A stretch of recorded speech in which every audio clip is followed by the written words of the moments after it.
चलिए तो बच्चा लोग हम लोग लास्ट क्लास में जाइगोटीन तक पढ़ लिए थे। आज हम लोग पढ़ेंगे पैकेटीन। पैकेटीन में क्रोमोसोम और छोटा होता है और थिकर होता है, और जो दो होमोलोगस क्रोमेटिड्स था वो अब आपस में चिपक के बाइवेलेंट बना देता है। हम लोग पढ़ चुके थे बाइवेलेंट क्या होता है ना। ये क्रोमोसोम और ये क्रोमोसोम, ये सेंट्रोमियर है, ये दोनों सेंट्रोमियर है, और दोनों क्रोमोसोम जो सिस्टर क्रोमेटिड से आपस में जुड़ चुका है, तो इसको एज अ होल क्या बोलेंगे? प्रोसेस को साइनेप्सिस बोलेंगे। The process of joining of sister chromatids is synapsis, while the two chromosomes as a whole are called bivalent। ठीक है, तो इसमें क्या होता है कि अब एक बाइवेलेंट टेट्राड भी होता है। One bivalent is a tetrad. ये क्या है? टेट्राड। ये कैसे पता? एक क्रोमोसोम में दो क्रोमेटिड है। देखो यहाँ पे जिस स्टेज में क्रोमोसोम में बात की थी कि ये क्रोमेटिड और ये एक क्रोमोसोम, ये क्रोमोसोम भी है, ये एक क्रोमोसोम विद वन क्रोमेटिड, ये वाला, ये one chromosome with two chromatid. तो अगर ये बाइवेलेंट फॉर्म में है ये वाला, तो मतलब टोटल कितना क्रोमेटिड? 4। अरे ये वाला फॉर्म में दो जुड़ा हुआ है ना बाइवेलेंट, तो टोटल कितना? 4। दो क्रोमेटिड इस वाले में और दो क्रोमेटिड इस वाले में, टोटल 4। इसलिए इसको क्या बोलते हैं? टेट्राड। हाँ, टेट्राड बोलते हैं उसको। आगे सुनिएगा। Genetic material is exchanged between non-sister chromatids of the homolog by breakage and rejoining. This process is called crossing over. Last class में हम आपको बताए थे कि ये जो मान लो एक क्रोमोसोम है और ये कोई दूसरा क्रोमोसोम है, पहले ये दोनों आपस में जोड़ के कुछ ऐसा कंडीशन में आया,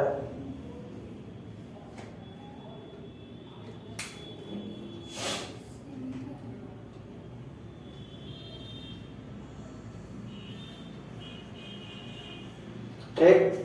अब क्या हुआ कि इसका कुछ पार्ट कट के इसमें और इसका कुछ पार्ट कट के इसमें, मान लो यहीं पे काट देते हैं,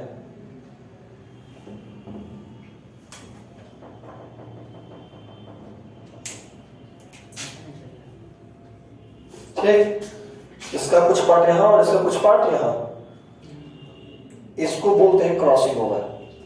मान लो ये दोनों क्रोमोसोम नंबर 1 था, ये मदर वाले साइड का और ये फादर वाले साइड का, ठीक। ये मदर वाला साइड और ये फादर वाला साइड। बात असल में ये है कि अब तुम देखोगे कि अब कुछ समय के बाद ये दोनों वापस से अलग हो जाएगा। तो ये वाला क्रोमोसोम क्या कंप्लीटली मदर वाला? हाँ, नहीं, कुछ पैटर्नल कैरेक्टर भी जुड़ा है। और ये वाला क्रोमोसोम क्या कंप्लीटली पैटर्नल? हाँ, कुछ मदर वाला कैरेक्टर भी जुड़ा है। तो मतलब ये है कि मेरे बॉडी में हम डिप्लॉयड है, तो मेरे बॉडी में मेरे हर एक सेल में आधा क्रोमोसोम मदर से आया होगा और आधा फादर से आया होगा, क्योंकि हम 12 हैं। तो n स्पर्म से यानी फादर से और n एक से यानी मदर से, ठीक। तो क्रोमोसोम नंबर 1 भी 2 सेट, क्रोमोसोम नंबर 2 भी 2 सेट, क्रोमोसोम नंबर 3 भी 2 सेट, सब 2-2 सेट है। ऐसा इसलिए क्योंकि एक सेट फादर से आया और एक सेट मदर से आया, ठीक। मेरे बॉडी में ये दोनों क्रोमोसोम सेपरेटेड है, मदर वाला भी और फादर वाला भी। जब मेरा स्पर्म बनेगा, मतलब मेरे नेक्स्ट जनरेशन के लिए, तो क्या होगा कि मेरे बॉडी में जो मदर और फादर वाला क्रोमोसोम है वो इसी तरीके से चिपकेगा, ठीक। उसमें इसी तरीके से रिकॉम्बिनेशन होगा और फिर ये दोनों अलग हो जाएगा।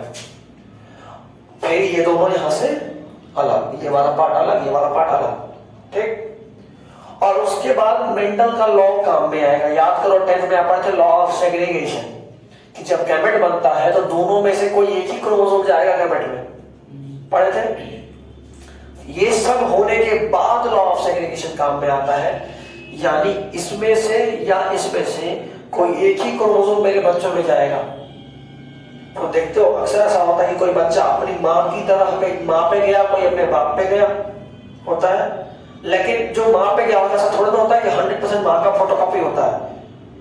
जब कोई बच्चा जन्म लेता है तो नानी, दादी, मौसी, बुआ ये लोग क्या करते हैं, अच्छा ओठ माँ वाला गया है, आंख बाप वाला गया है, बाल ऐसा गया है, खाना पे गया है, होता है ना, यही से तो चेक करते हैं। मैक्सिमम पार्ट मदर वाला, बट इसका जो आंख का कलर ना इसके बाप वाला हुआ है, मतलब ये कि ये जो यहाँ से आया था इसमें आई कलर का जीन रहा होगा, समझ रहे हो बात? तो ऐसे ही रिकम्बिनेशन होता है। अभी तक मेरे बॉडी में मेरे मदर और फादर का चीज अलग अलग है, लेकिन मेरे नेक्स्ट जनरेशन में वो दोनों कैरेक्टर मिक्स हो गया, ठीक है, हुआ ना मिक्सिंग, और वो मेरे बच्चे में गया, ऐसे होता है। अब बोलो, वो जब बोले कि वो पूरा कट के नहीं जाता है, थोड़ा ही जाएगा बस। हाँ कुछ पार्ट कटता है, इधर से उधर होता है, नॉट लाइक आधा।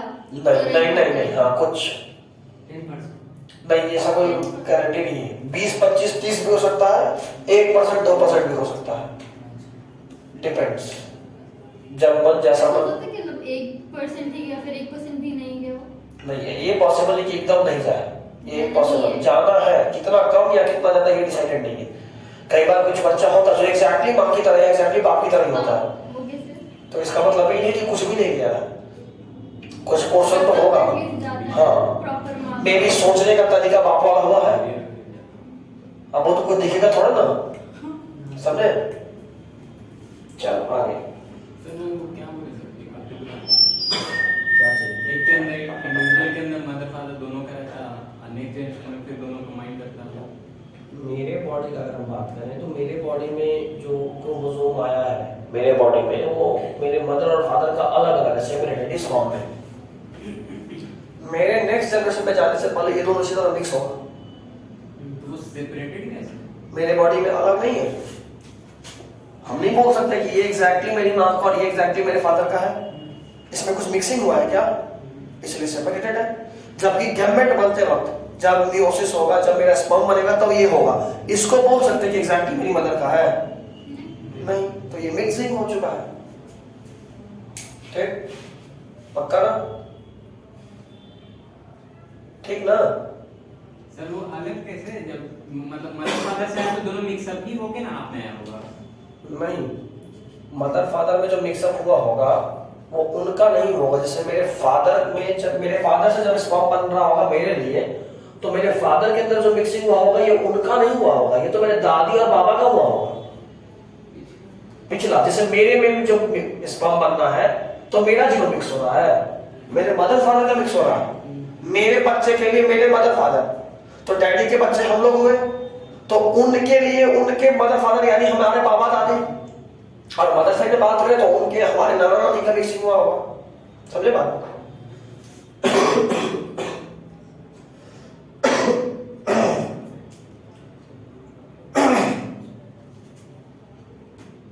चलो लगातार बहुत देर बोल लिए तो अब शुरू हो गया।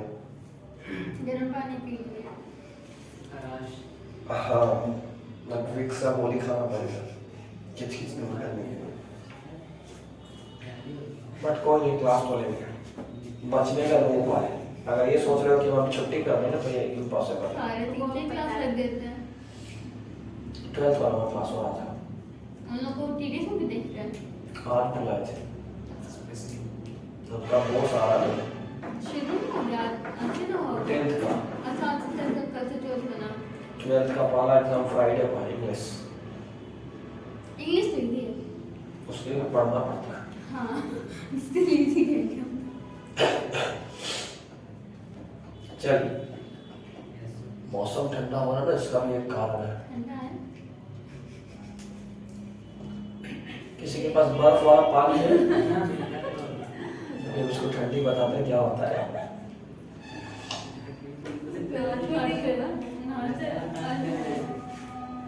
नहीं, बहुत मजा आता है जब इसको हल्का सा खींचो और एक बर्फ का सिल्ली डाल दो अंदर। बर्फ हम खाते हैं।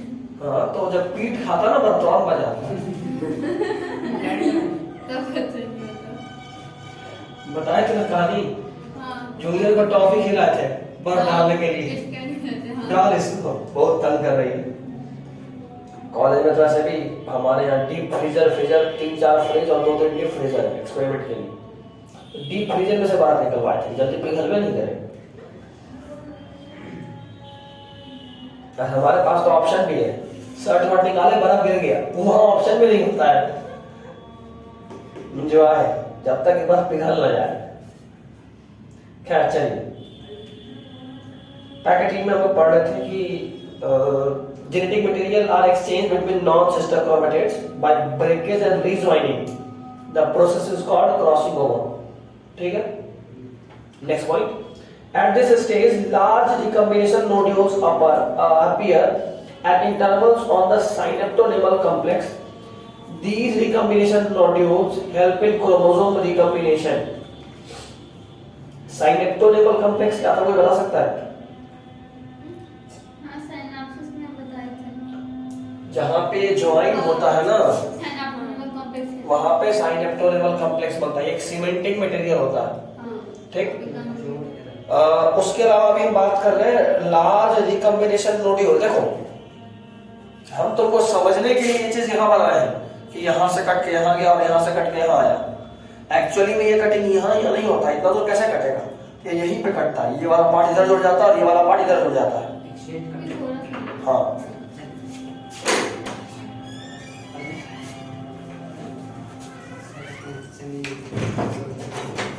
ठीक है। तो ये जो रिकम्बिनेशन होता है वो इस एरिया में नहीं होता, यहाँ पे होता है। और जहाँ पे रिकम्बिनेशन होता है, जैसे बात है आप एक धागा को तोड़कर दोबारा बांध रहे हो तो गांठ तो पड़ेगा ना। तो रिकम्बिनेशन नोड्यूल एक तरह का गांठ है, ठीक है, एक स्कार, एक दाग हो जाता है। ठीक, तो देखिएगा, at this stage large recombination nodule appear at interval on the synaptonemal complex. synaptonemal complex पे recombination nodule बन जाता है। क्यों? क्योंकि एक क्रोमोसोम कट के जुड़ा है वहां पे दोबारा से। ठीक,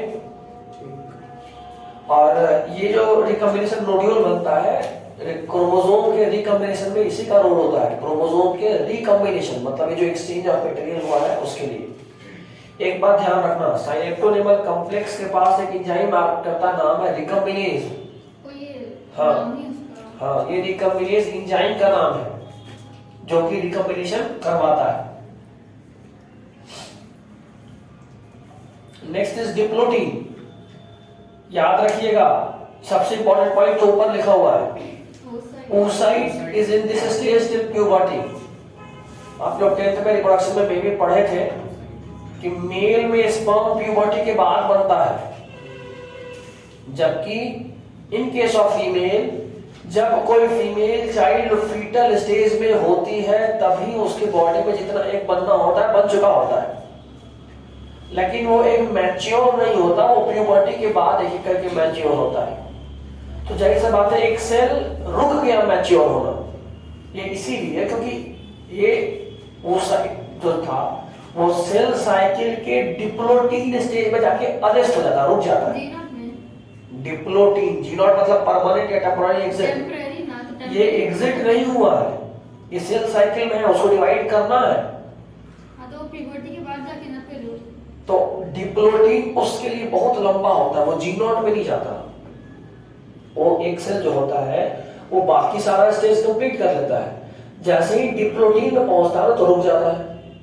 अब जब प्यूबर्टी गेन करती है कोई फीमेल, उसके बाद वो सेल साइकिल में आगे जाता है और डिप्लोटीन के बाद diakinesis, metaphase 1, metaphase 2, metaphase 1 anaphase, telophase, फिर मेयोसिस 2 में जाता है, फिर फाइनली वो एक बन के सामने आता है। ठीक है, तो ये याद रखना है, oocyte अरेस्ट होता है डिप्लोटीन स्टेज में, डिप्लोटीन 1 में, वो भी याद रखना। ऐसे डिप्लोटीन तो सिर्फ 1 में ही होता है, 1 मेयोसिस 1 का डिप्लोटीन स्टेज। क्या डिप्लोटीन नहीं था इसमें, है ना? प्रोटीन नहीं था, अरे इसमें वो माइटोसिस था। मेयोसिस के प्रोफेज में डिप्लोटीन। ओ हाँ बिल्कुल। नेक्स्ट सुनिएगा, longest phase of prophase 1 dissolution of synaptonemal complex occurs. Synaptonemal complex जो बना था वो डिसॉल्व होना शुरू होता है, माइंड इट, अभी वो खत्म नहीं होता, वो अलग नहीं होता है, सिर्फ डिसॉल्व होना शुरू होता है। ठीक, next point, so the homologous chromosome will start separating। जाहिर सा बात है, साइनेप्टोनेमल कॉम्प्लेक्स हट रहा, जो कि सीमेंटिंग मटेरियल था वो हटेगा तो सेपरेट होना शुरू हो जाएगा। Next, the separation of homologous chromosome is not completed, ये इंपॉर्टेंट पॉइंट है। सेपरेशन कंप्लीट नहीं होता है। दे रिमेन, अरे फैन मत चला, फैन मत चला। They remain attached eight one or more point where crossing over has occurred। देखो साइनेप्टोनेमल कॉम्प्लेक्स खत्म हो चुका है, लेकिन जो रिकॉम्बिनेशन नोड्यूल बना था वहां से जुड़ा ही होता है। जितना जगह रिकॉम्बिनेशन हुआ उतने पॉइंट से जुड़ा रहेगा ये क्रोमोसोम आपस में, ठीक। नेक्स्ट पॉइंट, अच्छा वो पॉइंट ऑफ अटैचमेंट को चैज़-माटा बोलते हैं। क्या बोलते हैं? चैज़-माटा। oocyte में डिप्लोटीन के लास्ट मंथ्स और ईयर्स, ठीक है। ये तो एक्स्ट्रा हो गया, एक पॉइंट जो पहले बोले वही याद रखना है। अच्छा लास्ट पॉइंट वेरी इंपॉर्टेंट है, टर्मिनलाइजेशन ऑफ चैज़-माटा स्टार्ट्स। जो चैज़-माटा बना था, जो था वो भी खत्म होना शुरू होता है, अभी तक कंप्लीटली खत्म नहीं हुआ। देखो मेरे कहने का मतलब ये है कि यहाँ जो साइनेप्टोनेमल कॉम्प्लेक्स था वो खत्म, लेकिन रिकॉम्बिनेशन नोड्यूल की वजह से ये दोनों अभी भी जुड़ा है। रिकॉम्बिनेशन नोड्यूल भी लास्ट में सेपरेट होना शुरू हो जाता है, लेकिन सेपरेट होता नहीं है, और इसीलिए क्रोमोसोम अभी भी जुड़ा हुआ है।